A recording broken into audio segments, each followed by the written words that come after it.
Hello everybody, this is episode 198 of Husband and Wife Sentenced to Life, the podcast. Dun, dun, dun. I almost don't need to add reverb because we're in a room that's emptying out. People who've looked at us regularly on YouTube Lorra will know there's normally a bookcase behind me.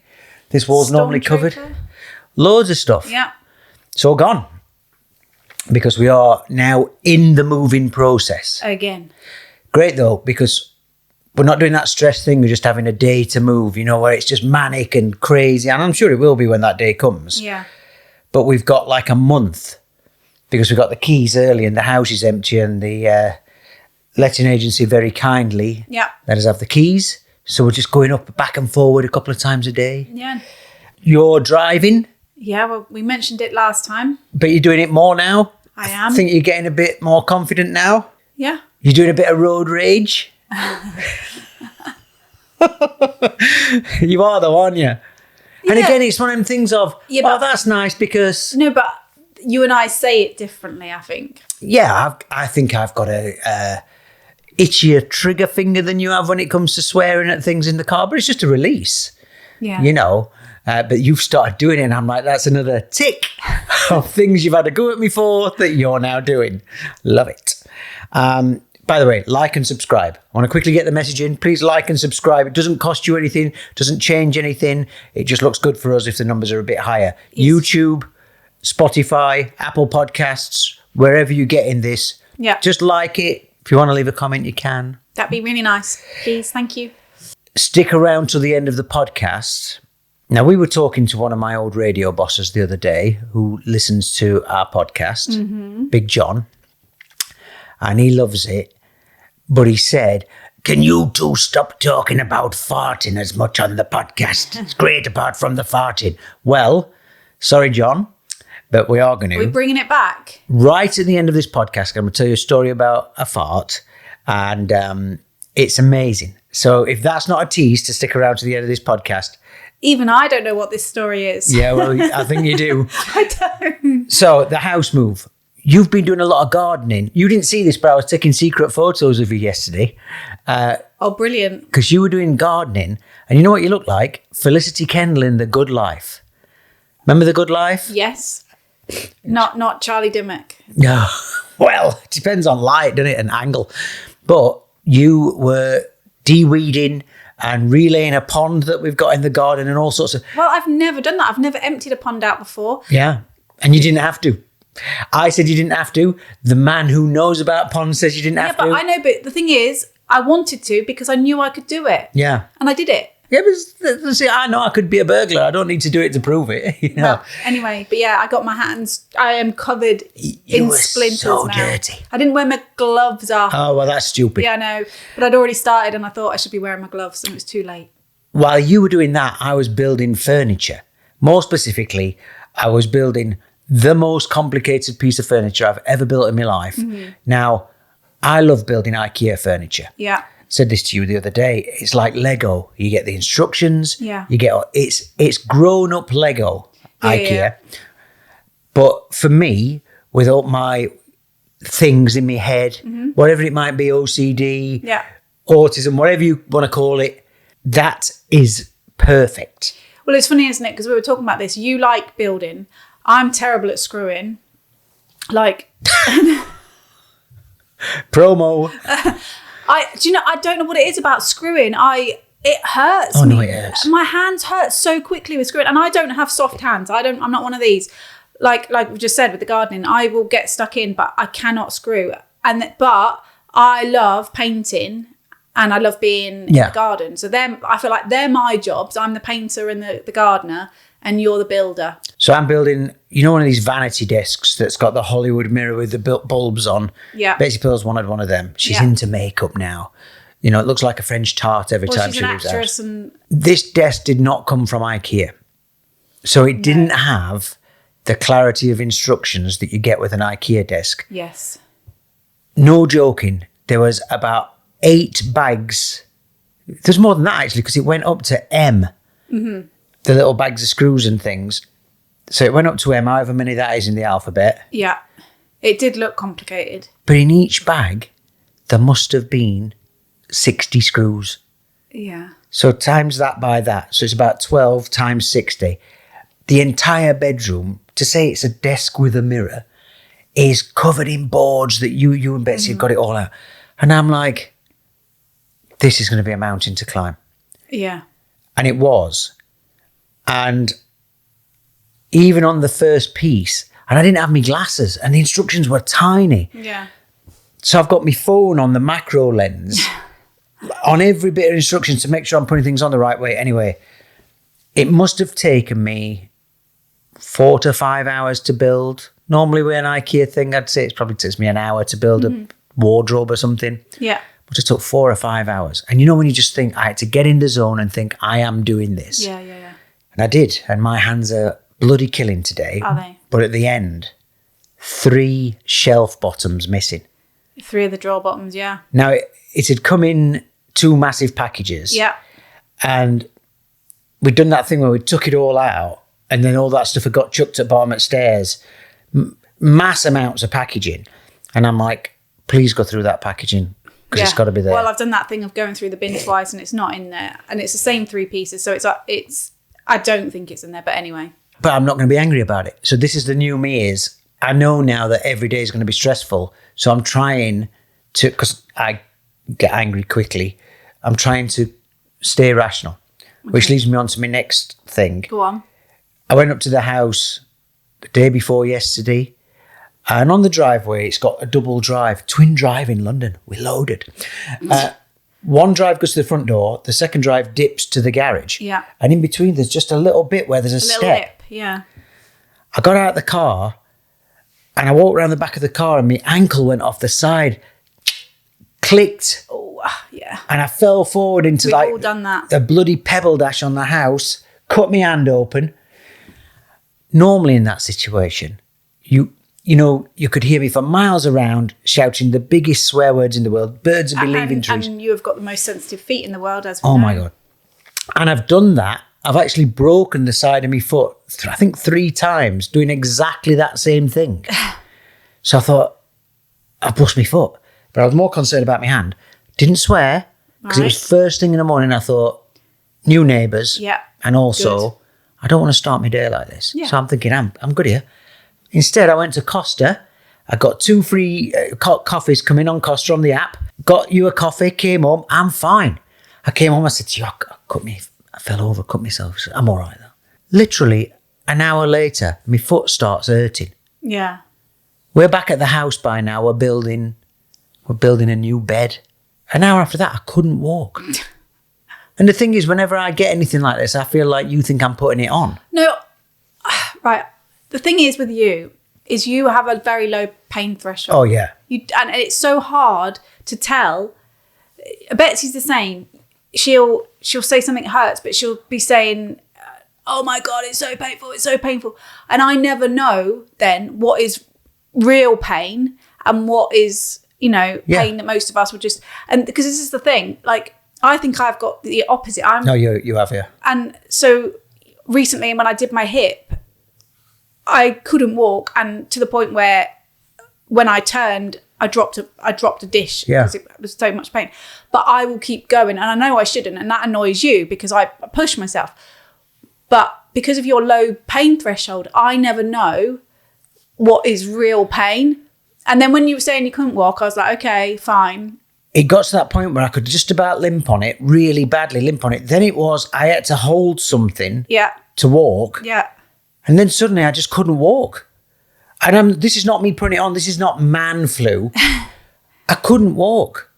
By this point, we'd come back down here to the old house. And we were supposed to be doing more stuff. And I was like, you're going to have to take me to hospital. Yeah. Because I can't drive. I can't do any of the things. Yeah. Well, that set off a bit of a thing between us, didn't it? Because it's a Friday afternoon. It's about 4:00. Yeah. We've got Betsy Pearl's going to be doing a new train journey, so we're stressing about that. First run on the new journey, yeah. Yeah. She's excited, so we don't want to stop her from doing it and say, look, we try to go Plus, to I know there's a football match on in the evening. 8:00. We've got to be back for the Southampton game. Yeah. But it's 4:00. We go up to Barnet Hospital. I'm thinking, let's not go to a London-centric hospital because it'll be mental. There'll be stabbings. There'll be people who, whatever, run over. Barnet, it's a bit out of the way. Should be all right. We get there. There's nowhere to park because it's a fucking hospital. Why would you want to park if you've got to go to accident emergency? We pull up next to accident emergency on double yellows. There's about 6 ambulance. Now, I will not slag off ambulance drivers, paramedics, right? Yeah. Because they do a bloody amazing job. It just so happens we meet the 6 who are not working at this time and they're just leaning on the bloody ambulances. We pull up outside and you say, where can we park to get him in A&E? And they're like, drive right down the hill, there's a car park. And it's a hill. It's like a big steep hill. And it's not close. And I'm like, he can't walk. Yeah, well, you'll have to park up. You'll have to walk to the main hospital, get him a wheelchair, walk back down, then push him up. And I'm like... It's an emergency. I'm like, but I can't stop. I've got to go. Like, I couldn't stay because I had to go and get Betsy. So I had to drop you. I can't believe you can't drop off at an emergency. Do you know what I felt like saying to them? Because they were just being so nonchalant about it. I felt like saying, well, shall I waste your time phoning 999 and you can drive your fucking ambulance across road, pick me up and drive me in yourselves? Yeah. And I know it's not their rule, but it's just... It's not even a fucking rule. They could have helped. That's their job. Yeah. They're stood doing nothing. Yeah. Anyway, you drive me to the car park. We're mega stressed. We're at each other. Understandably, I think. You go up to the thing. At the same time, I've got Betsy Pearl phoning me, Daddy, I'm at Bond Street. Daddy, I'm at Oxford Street. And I'm dead excited for her. Yeah. But I'm stressed as well because I'm thinking, oh, fuck, I'm going to be in hospital all night. You phone me up from up at the hospital. I'm walking towards the entrance. There's a queue coming out of the door. I go into the waiting room. It is rammed. I mean, I said to you, there's about 100 people here. I actually think there was double that. There was one person on reception. There was no other member of staff because I'm looking around thinking, right, who can I ask to just because I don't need to queue up. That's your job. Yeah. I just need to get a wheelchair. Like, who can I ask? There's no one else. There's not one member of staff in there apart from the receptionist who's behind a glass window. And I can't go up to that because there's a massive queue and I know I'm going to pee everyone off if I do that. And it was a lot of old people in there. So I'm obviously we're going to a quieter area where I think there's a more elderly. Like Cocoon. Yeah. And then this woman comes to the queue behind me and she goes, what the... Yeah. And I'm like, so then I call you and you're like... So you phone me up stressed. At the same time as you're doing this, I'm trying to say to Betsy Pearl, just get on the train, just keep letting us know what you're doing. Yeah. But we're at the hospital because Daddy's hurt his foot. She's messaging me, oh my God, what's going on? What's going on? And I'm like, and at the same time you're phoning me, I'm also having to piss in my car piss bottle. Yes. And there is a police car right next to me. I did think that. And that's obviously going to stress you out. Honey's also calling me about tickets to her end of year show. And then you phone me up and you go, there's about 100 people. And I just went, come back to the fucking car. Because everything, I'm pissing, Betsy's on, the police are looking at me. Come back to the fucking car. Why are you fucking swearing at me? I'm not ready to fucking swear. Just please come back to the fucking car. The most stressful thing. It is. It was a pretty stressful 10 minutes. So then, by the time you come back to the car, in my head, I've leveled out. I'm like, right, I'm not ruining your Friday night, my Friday night, Betsy's new experience. Fuck that. Well, also, I mean, we previously talked about Honey's episode where she had to use NHS when she had that throat thing. This was our first experience of the NHS since being back. And I just thought, oh my gosh, because we were so lucky with how we had it in Dubai with that. You know, like we would have walked into a hospital and been seen within 2 minutes. And I thought, if we stay here, I genuinely don't think you're coming out before midnight. It was, you know, and it was our first experience. And again, it made me have that unsettling feeling of, you know, our new life in the UK. But yeah. 5 minutes in the car and not talking to each other. Yeah. I went zen. Yeah. I managed to talk you down from the ledge of it not ruining your Friday night as well. I'm like, right, let's just get on with it. We picked Betsy Pearl up from her new train stop. She's got some new train buddies who are older kids in school. It was a lovely little... Oh my God, I love the area. It's like a little... quite posh. Yeah, but it's like... It doesn't feel like an underground station. Well, it's overground. Yeah, well, it is an overground, but it's cute, like a little cute... But we happened to pull up outside a pharmacy. Yeah. You go in and get me a strap on. I did. I chatted to the lady. You got me the ice pack for my foot. Betsy Pearl comes. Bobby's uncle, Fanny's your aunt. Yeah. We take her up to the new house. She gets to do the new thing. So that's tick, tick, tick. Even though the day's going absolutely awful. The thing we'd been doing at the house, this is one thing I want to ask you. I didn't want to spend any money on this house move because we've already got a house full of stuff. Yeah. But I know you're unstoppable, right? You've decked out the entire guest suite because we've got a bigger house now. It's going to be a 4-bedroom house. It's going to be room for the kids when they come home from uni. There's going to be room for guests when they come to stay. I get it. You want us to do out a nice room. Right. Well, here's my thinking on this. Just let me get to this because we're running out of time. We have spent a fortune on that room. New bed, new mattress, new bedding, dresser, bedside table, lamps. Yeah. It's beautiful. We've made it look like a hotel, a little hotel room, right? Mm-hmm. My thinking is, for the first few visits from people, they should pay. Now, let me give you a thinking on this. Yeah. Because you could say, well, we don't have to pay when we're going to stay at your parents', right? Yeah. Well, they've already got all that furniture. They've not done that room up for me to come and sleep in it. We're just sleeping on their furniture, right? Now, if we'd have just moved all our furniture into the new house and it had not cost us anything, they could sleep on the sofas, they could sleep on mattresses on the floor, whatever. Doesn't cost us anything. As it is, it's cost us a good few £100. No, you're wrong there because my parents have bought bunk beds, they've bought camp beds, they've bought all sorts. I never asked. Yeah, but no one's asked us. Anyway, I thought you wouldn't agree with me. No. But I just think that would be fair. Because our kids are just going to come and assume like, oh yeah, this is it. They've just bought a shitload of stuff. They won't even notice we bought a shitload of stuff. They'll just come in, sleep on it, not make the fucking beds, leave the house upside down and fuck off back to university. Because they're in that point of life where they don't get that yet. Mm-hmm. Right? Yeah. I would say for the first visit of each person, I don't want a lot. They should chip in 50 quid. Right?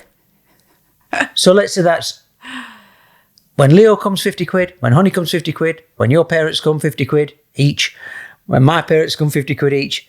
That still doesn't cover it, by the way. About. That's about do it for me. It's just an idea. The guest suite. Yeah. I mean, we can rent it out as a room, but nah. Lodgers, like in the olden days. You did some drinking yesterday.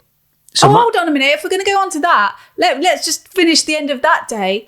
We go back. We watch the football, by the way, right? Semi-finals to the playoffs for Southampton, West Brom. Yeah, to get into the championship final to go up. Yeah. So it's an important match. It's a big match.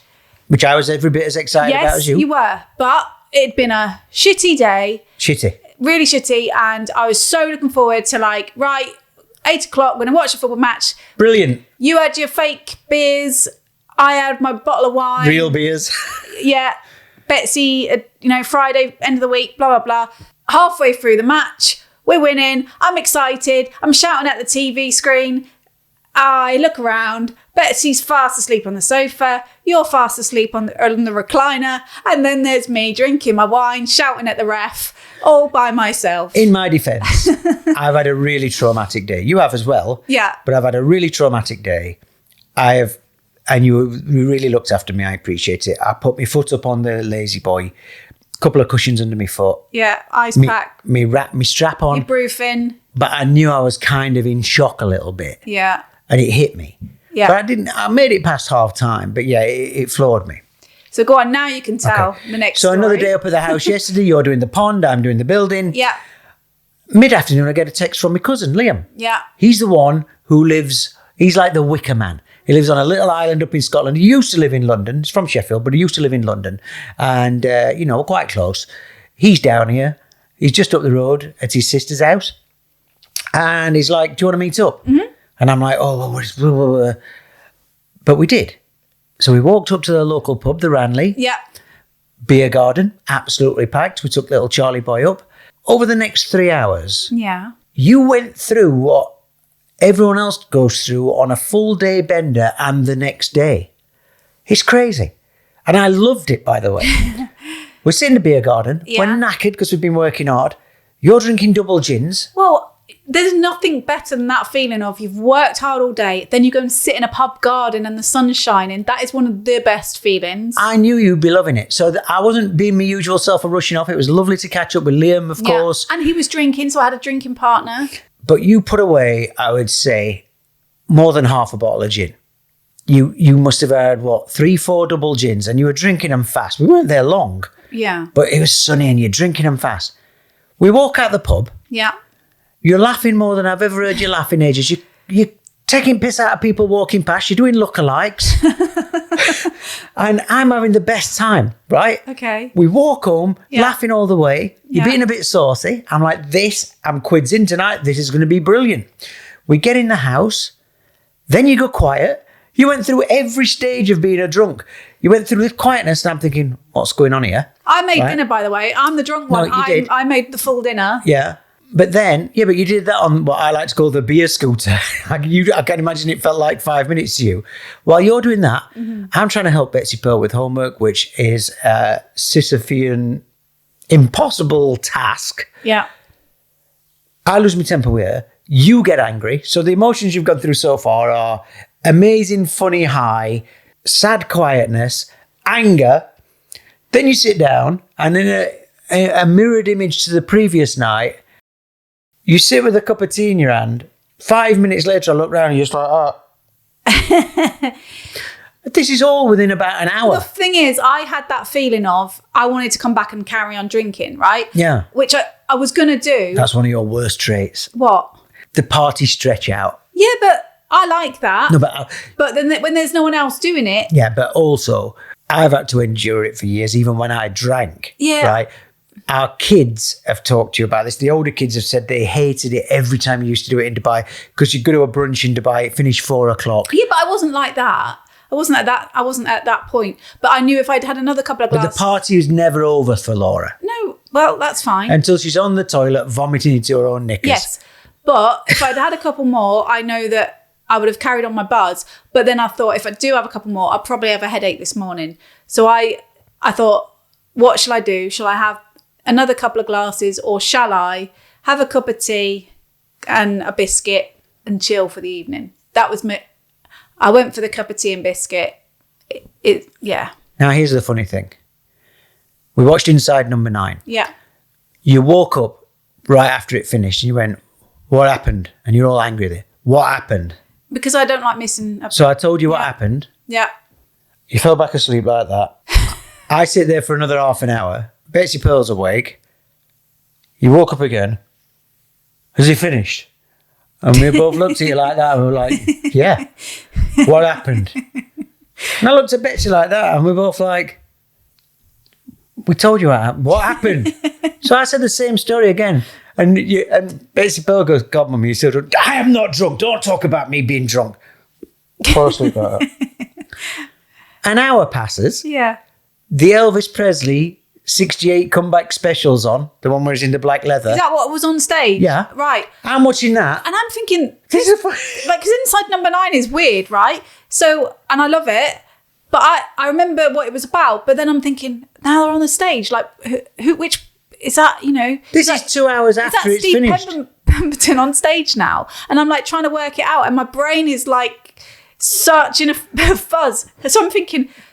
And I sat watching it for about 10 minutes, and then I remember looking at you going, is this not Inside Number 9? No, but you went, what's happening? And I'm like, what do you mean what's happening? And you're pointing at Tilly, what's happening? What's happened? And I'm like, what's happened where? Inside Number 9. This is like the third time you've asked me what's happening here. And I'm like, I told you earlier. No, you didn't. I look at Betsy and Betsy went, we've told you this 3 times. You haven't told me. Like that. So then I have to tell you again what happened at the end of the episode. Yeah. But then I've had the strangest dreams all night. You know, so at the pub, there's all these women talking to you because there's a women's rugby team there. And you've got Charlie, so non-stop flow of women coming to speak to you. You're like, ooh, lucky me, I must. Right, you know exactly I wasn't like that. I tried not to turn around when I didn't have to. But they always said to you, do you mind if I pet your dog? Yeah. And my normal line is, I don't mind if you have the dog, right? Yeah. But I thought, I'm not going to say it because that sounds flirty and I'm not going to do that, right? They wouldn't leave Charlie alone, but as a result of that, they wouldn't leave me alone. No.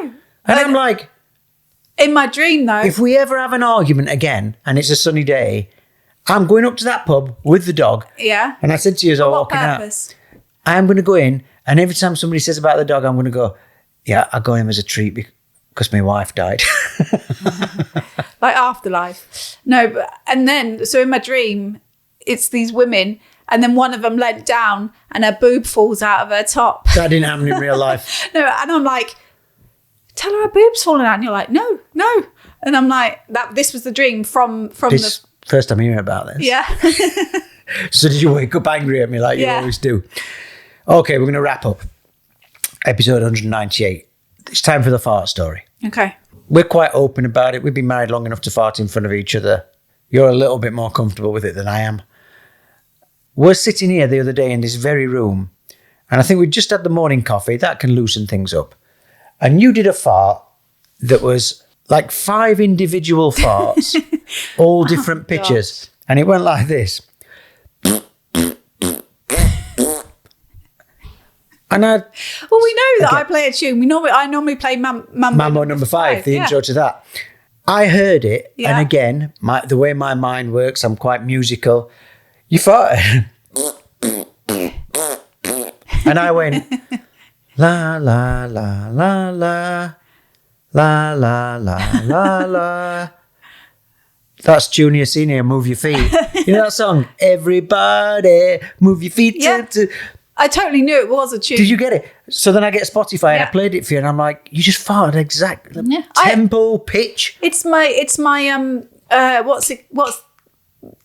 OnlyFans talent, isn't it? Playing tunes. My thought is, you walking on stage at Britain's Got Talent, Hanson Dick, well, I don't know what she's going to do, pet. I don't know what she's going to do. Simon Cowley's looking at you like that. They cut to me in crowd, and I've got my head in my hands because I know what's coming. I'm like, oh, for fuck, this is never going to live this down. You walk on. Yeah. They ask you, Laura,